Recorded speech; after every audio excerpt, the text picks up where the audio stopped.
hein, du nouveau pour le Trail de Haute-Provence. La course qui est d'ailleurs diffusée ce dimanche sur BFM Marseille-Provence. Hugo Laouz est avec moi en plateau pour en parler.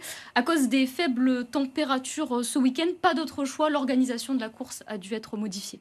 Exactement, Isma, car sur certaines portions de la course, la température ressentie par les coureurs devrait atteindre moins 13 degrés, notamment sur les crêtes de Lure, avec des rafales de vent jusqu'à 90 km/h. Alors, pour éviter aux sportifs au maximum d'être confrontés à ces conditions dantesques, les parcours ont été modifiés. Regardez, ils apparaissent sur votre écran. Par exemple, le THP 160 fera 142 km au lieu de 166 et aura 5600 mètres de dénivelé positif au lieu de 7150. Le THP 80 fera 70 km au lieu de 80 et aura 1800 mètres de dénivelé positif au lieu de 3500. D'autres modifications de parcours sont aussi mises en place. Elles sont consultables sur le site et sur les réseaux sociaux du Trail de Haute-Provence. Les horaires de départ ont aussi été modifiés. Les trails 65, 80, 40 et 50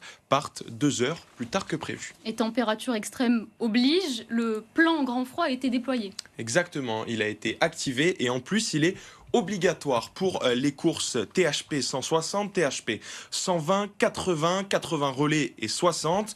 Alors, ce pack grand froid, il oblige les coureurs à avoir sur eux un matériel bien précis, veste imperméable, gants, bonnet, couverture de survie ou encore un sifflet. Toute la liste exhaustive est visible encore une fois sur le site et les réseaux sociaux du Trail de Haute-Provence. Et si vous voulez profiter de cette course sans vous fatiguer ni vous confronter au froid, je vous le rappelle, le Trail est diffusé à partir de ce dimanche 8h sur notre antenne de BFM Marseille.